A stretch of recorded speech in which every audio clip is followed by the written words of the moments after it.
काय झालं बघा, एक मुलगा आपल्या बापाला वृद्धाश्रमामध्ये घेऊन गेला. वृद्धाश्रमामध्ये घेऊन गेल्याच्या नंतर त्यानं आपल्या बापाला वृद्धाश्रमामध्ये ठेवलं. मॅनेजर सोबत ओळख करून दिली. तेवढ्यात त्याच्या बायकोचा फोन आला. फोनवर बोलण्यासाठी पोरगा वृद्धाश्रमाच्या बाहेर आला आणि बाहेर येऊन बायकोसोबत बोलत राहिला. बायको तिकडून सांगत होती, आता तुमच्या बापाला घरी आणू नका, तुमच्या बापाचे धुणे भांडे करायला मी मोकळी नाही, वैतागले, तुमच्या बापाला घरी घेऊन येऊ नका. फोन त्यानं कट केला आणि तेवढ्यात त्यानं लांबूनच पाहिलं तर त्या वृद्धाश्रमाचा मॅनेजर आणि याचा बाप मन मोकळ्या पद्धतीने गप्पा मारत होते.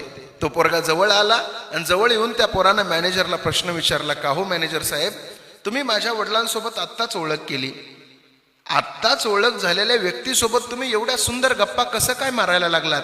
मला तर असं वाटतंय की तुमची ओळख फार जुनी आहे, एवढ्या सुंदर गप्पा तुम्ही मारतात, असं कसं काय झालं? त्यावेळेला त्या मॅनेजरनं दिलेलं उत्तर फार सुंदर होतं. मॅनेजर त्यावेळेला म्हटला, अरे बाळा, यांची आणि माझी ओळख तशी जुनीच आहे. आत्ता मी या वृद्धाश्रमाचा मॅनेजर आहे. 20 वर्षापूर्वी मी एका अनाथ आश्रमाचा मॅनेजर होतो. त्यावेळेला तुझ्या बापाची आणि माझी ओळख झालेली आहे. तुझा बाप त्यावेळेला त्या अनाथ आश्रमामध्ये आला होता आणि मला म्हटला होता, मला एक मुलगा दत्तक घ्यायचा आहे, आणि मी त्यावेळेला तुला पुढं केलं होतं आणि तुला तुझ्या बापाकडं दत्तक म्हणून दिलं होतं. त्यावेळेला पोराच्या डोळ्यातलं पाणी गालावर आलं आणि पोरगं रडायला लागलं.